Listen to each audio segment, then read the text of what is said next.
ዛሬ ደግሞ ልብ አንጠልጣይና እስከ መጨረሻ የምታዩት ፊልም ይዤላችሁ መጥቻለሁ። ይህን ፊልም አለመጨረስ አይቻልም። ላይክ በማድረግ ጀምሩ። ለቻናላችን አዲስ የሆናችሁ ሰዎች ደግሞ ሰብስክራይብ በማድረግ የቀኑ ለየት ያሉ ፊልሞችን ታገኛላችሁ። ሃንተር ፈሪ ጓደኛዋን ቤኪን ለማስፈራራት ብላ 600 ሜትር ከፍታ ላይ መሰላሉን በኃይል ነቀነቀችው። ነገር ግን ያ አልገባትም ነበር። ያ ሁሉ መንቀጥቀጥ መሰላሉን አጥብቀው የያዙትን ብሎኖች አላላቸው። ጫፍ ላይ ደርሰው አንድ ፎቶ ከተነሱ በኋላ ሊወርዱ ሲሉ መሰላሉ በድንገት ተንሸራቶ ብሎኖቹ አንድ ባንድ ተገነጠሉ። በሚቀጥለው ሰከንድ ቤኪ ተንሸራታ ወደቀች። እንደ ዕድል ሆኖ ገመዱ ጠንካራ ነበር። በ600 ሜትር ከፍታ ላይ እንደ ተሰበረ ጅዋጅዊ ወደ ግራና ቀኝ እየተወዛወዘች በአየር ላይ ተንጠለጠለች። ብትወድቅ ኖሮ ሞታ ነበር። ሃንተር ቤኪን ወደ ላይ ለመሳብ ገመዱን በጥብቅ ያዘችው። ነገር ግን የእሷም እግር በድንገት ተንሸራተተ። ድንገተኛው መንቀጥቀጥ ቤኪን በፍርሃት እንድትጮህ አደረጋት። እንደ ዕድል ሆኖ ሃንተር በፍጥነት ሚዛኗን ጠበቀች። አንደኛው እየሳበ ሌላኛው ደግሞ እየወጣ አብረው ሰሩ። ከጥቂት ትግል በኋላ ቤኪ በመጨረሻ በሰላም ወጣች። ረጋ ከማለታቸው በፊት የባሰ ነገር መከሰቱን ተገነዘቡ። ወደ ታች ተመልክተው በጣም ደነገጡ። ሙሉ መሰላል ተገንጥሎ ወደ መሬት ወድቆ ነበር። አሁን ያለ መሰላልና ያለምንም መወጣጫ መንገድ በፈረሰ የቲቪ ማማ ላይ 600 ሜትር ከፍታ ላይ ተቀረቀሩ። ሃንተር ለእርዳታ ለመደወል ስልኳን አወጣች።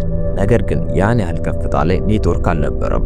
ከፍታው ላይ ያለውን የመሳሪያ ሳጥን ፈትሸው አንድ ቴሌስኮፕና የእርዳታ ጥይት አገኙ። በዚያው ቅጽበት ሃንተር አንድ ግኝት አገኘች። ቀደም ብላ ከመሬት የላከችው ፖስት ከ300 በላይ ላይክ አግኝቷል። ይህ ማለት ትንሽ ዝቅ ቢሉ ኔትወርክ አለ ማለት ነው። የእርዳታ መልእክት ጽፋ ስልኳን በገመድ አሰረችና ቀስ እያለች ወደ ታች አወረደችው። ነገር ግን ገመዱ በቂ ርዝመት አልነበረው። መልእክቱ መላኩን የሚገልጽ ድምፅም አልሰሙም። ሃንተር አስፈሪ ውሳኔ ወሰነች። ከቆሙበት ወጣ በተሰበረው መሰላል ላይ 600 ሜትር ከፍታ ላይ በአየር ላይ ተንጠለጠለች። አሁንም በቂ አልነበረው። ስልኩን ትንሽ እንኳን ዝቅ ለማድረግ ስትል አንዷን እጇን ለቀቀችው። ቤኪ ከጭንቀቱ የተነሳ መተንፈስ አቃታት። ሃንተርም ጉልበት እያለቀባት ነበር። አሁንም ግን ኔትወርክ የለም። ወደ ላይ መውጣት ነበረባት። ከዚያ ቤኪ አንድ ሀሳብ መጣላት። መሬት ላይ ኔትወርክ ካለ ስልኩን እስከታች ለምን አንልከውም? ሃንተር ተስማማች። ስልኩን በጫማ ውስጥ አደረገችው። ከዚያም ተስፋ በማድረግ ጫማውን ከ600 ሜትር ከፍታ ላይ ወረወሩ። ነገር ግን መትረፍ አለመትረፉን የሚያውቁበት መንገድ ስላልነበረ ዝም ብለው መጠበቅ ጀመሩ። ሰዓታት አለፉ። አሁንም ምንም እርዳታ አልመጣም። ስልኩ መሬት ላይ ሲያርፍ እንደተሰበረ ግልጽ ነበር። ተስፋ ሊቆርጡ ሲሉ ሃንተር በማማው ግርጌ ላይ አንድ ሰው በቴሌስኮፕ ተመለከተች። ሁለቱም በጣም ተደስተው ለእርዳታ በኃይል ጮሁ። ነገር ግን በጣም ሩቅ ነበሩ። ከታች ያለው ሰው ምንም አልሰማቸው። የባሶ ደግሞ ሰውየው መሄድ ጀመረ። ቤኪ በፍጥነት ሌላኛውን ጫማውን አውጥታ ወረወረችው። መሬት ላይ በኃይል አረፈ። ነገር ግን ሰውየው አላስተዋለውም።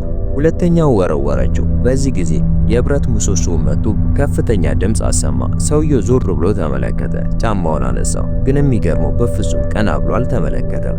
በአካባቢው ሰው እንደሌለ ሲረዳ ጫማውን ጥሎት ሄደ። ሴቶቹ በጣም አዘኑ። ቤኪ የእርዳታ ጥይቱን ለመተኮስ ስትዘጋጅ ሃንተር ግን አስቆመቻት። ፀሐዩ በጣም ደማቅ ነበር። የእርዳታ ጥይት በቀን ብርሃን ለማየት አስቸጋሪ ነው። ከዚያ ሃንተር በአቅራቢያው አንድ ተሳቢ መኪና አየች። ሰውየው ለሽርሽር የመጣ ስለሚመስል ቶሎ የማይሄድም መሰላት። ቤኪ ለመጠበቅ ተስማማች። በመጨረሻም ሌሊቱ መጣ። ወደ ሰማይ አነጣጥረው የእርዳታ ጥይቱን ተኮሱ። ደማቁ ብርሃን ሌሊቱን አበራው። በእርግጥም ሰውየው ብርሃኑን አየ። በቴሌስኮፕ ሲመለከቱ ወደ ማማው ቀና ብሎ ሲያዩት ሃንተርና ቤኪ በደስታ ተዋጡ። በመጨረሻ እርዳታ ሊመጣ ነው ብሎ አሰቡ። ነገር ግን ቀጥሎ የሆነው ነገር በጣም አስደነገጣቸው። ሰውየው የብረት ዘንግ ይዞ ወደ መኪናቸው ሲሄድ አዩት። ያለምንም ማመንታት የመኪናውን መስኮት ሰበረው። ከዚያም በሩን ከፍቶ ውስጥ ገባ።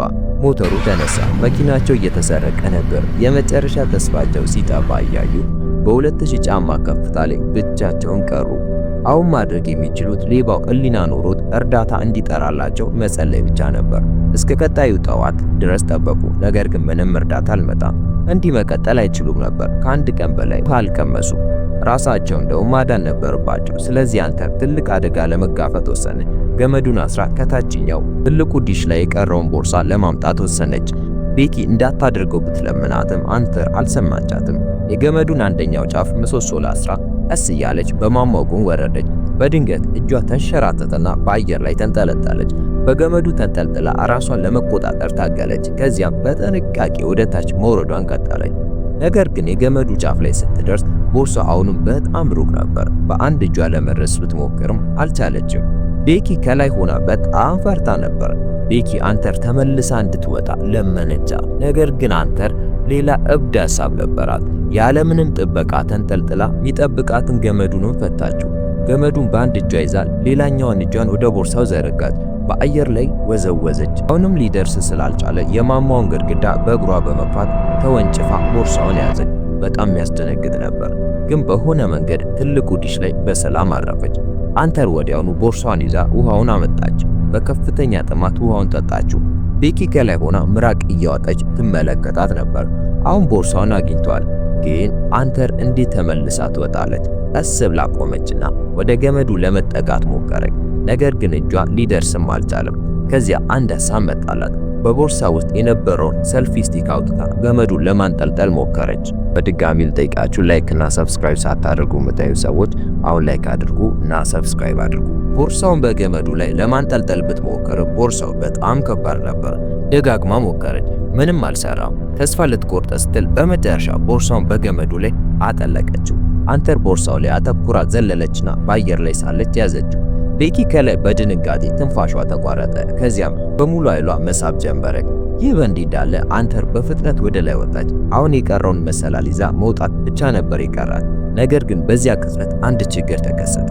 የአንተር እጅ ዝልፍልፍ አለ። እጇ አመለጠና መውደቅ ጀመረች። ቤኪ በድንጋጤ ደርቃ ቀረች። ያየችውን ነገር ማመን አልቻለችም። እያለቀሰች ወደ ታች ስትመለከት አንተር መውደቋን አየች። ነገር ግን አንተር ስትወድቅ ገመዱን በመጨረሻው ሰከንድ ያዘችው። እጆቿ ቆስለው ደም ይፈሱ ነበር። ስለዚህ ቤኪ ብቻዋን መሳብ ነበረባት። የማይቻል መስሎ ታያት። ነገር ግን ቤኪ ራሷን አበርትታ በሙሉ ኃይሏ መሳብ ጀመረች። በመጨረሻም ጥረት አንተርን ወደ ላይ አወጣቻት። ውሃና ድሮን ያለበት ቦርሳም አብሮ ወጣ። ቤኪ ወዲያውኑ ውሃውን አውጥታ ጠጣችው። ከሁለት ቀን በኋላ ያገኘችው የመጀመሪያው እረፍት ነበር። ከዚያም ድሮኑን አወጡ። በቦርሳ ውስጥም ደረሰኝ ያገኙ። በደረሰኙ ጀርባ ላይ የእርዳታ መልእክት ጻፈች። መልእክቱን ድሮኑ ላሰሩትና በአቅራቢያ ወዳለ ሆቴል ለመላክ ተዘጋጁ። ቤኪ ድሮኑን አነሳችውና በጥሩ ሁኔታ በረረ። ወደ ሆቴሉ በፍጥነት እየበረረ ሳለ ባትሪው አለቀ። ድሮኑ ቢወድቅ የመጨረሻ ተስፋቸው ስለሚጠፋ ቤኪ መልሶ አመጣች። ባትሪው ሊያልቅ ሲል ድሮኑን በመጨረሻ ሰከንድ ያዘችው። ያለ ባትሪ መልእክቱን መላክ ስላልቻሉ ተስፋ ቆረጡ። ከዚያም ከማማው አናት ላይ ያለው መብራት አሰቡ። ባትሪውን ለመሙላት ይጠቅማል ብለው ቤኪ ቦርሳዋን ይዛ መውጣት ጀመረች። ቀስ እያለች ወደ ማማው ጫፍ ወጣች። እዚያ ስትደርስ የመብራቱን ክዳን ፈታ አወጣችው። የድሮን ቻርጀሩን ስትዘካው መሙላት ጀመረ። ቤኪ ተገረመች። ድሮኑ ሙሉ በሙሉ እስኪሞላ ድረስ ለ2 ሰዓታት እዚያው ተቀመጠች። ቤኪ ስትመለስ ለአፍታም አልቆመች። ወዲያው ድሮኑን ወደ ሆቴል ላከችው። በስክሪኑ ላይ ሕንፃዎች መታየት ጀመሩ። ሰው ያለበት ቦታ ከደረሰ አንድ ሰው መልእክቱን እንደሚያዩ ተስፋ አደረገች። ነገር ግን ድሮኑ መንገዱ ሲያቋርጥ አንድ መኪና መጥቶ ድሮኑን አደቀቀው። ቤኪ በድንጋጤ ደርቃ ቀረች። ለስኬት በጣም ቀርባ ነበር። የመኪናው አሽከርካሪ ወርዶ ሲመለከት አየች። ወረቀቱን ካየው አሁንም ቢሆን ተስፋ አለ። ነገር ግን አሽከርካሪ ምንም ሳያይ መኪናውን ነርቶ ሄደ። ቤኪ ማልቀስ ጀመረች። ተስፋ ሁሉ ተሟጠጠ። ወደ አንተር ስትዞር የአንተር ፊት እየተዳከመና ደም እየፈሰሰው እንደሆነ አየች። ቤኪ በከፍተኛ ሕመም ተዋጠች። ድንገት አስደንጋጭ እውነት ተገለጠላት። አንተር ያኔ ቦርሳውን ለማምጣት ስትወርድ ወድቃ ሞታ ነበር። ቤኪ እስካሁን ድረስ በቅዠት ውስጥ ነበረች። ያወጣችው ቦርሳውን ብቻ እንጂ አንተርን አልነበረም። ከዚያ ጊዜ ጀምሮ ቤኪ ከራሷ ትውስታ ጋር ብቻዋን ስታወራ ነበር። በከፍተኛ ፀሐይ ተዳክማ ራሷን ሳተች። በድንገት አንዲት ጥንብ አንሳ መታ እግሯን ነከሰቻት። ቤኪ ግን አይኖቿን ከፍታ አንገቱ ላይ ያዘችው። ወፏ ለመውጣት በጣም ታገለች። ቤኪ ግን ወፏን አሸንፋ በጥንካሬ በላችው። መትረፍ ብቻ ነበር የምትፈልገው። ከበላች በኋላ የሚጠብቃትን ገመዱ ፈታች። የቀረውን የመሰላል ክፍል ወርዳ ገመድ ላይ አሰረች። ከዚያም በገመድ ወደ ታች ተንሸራተተች።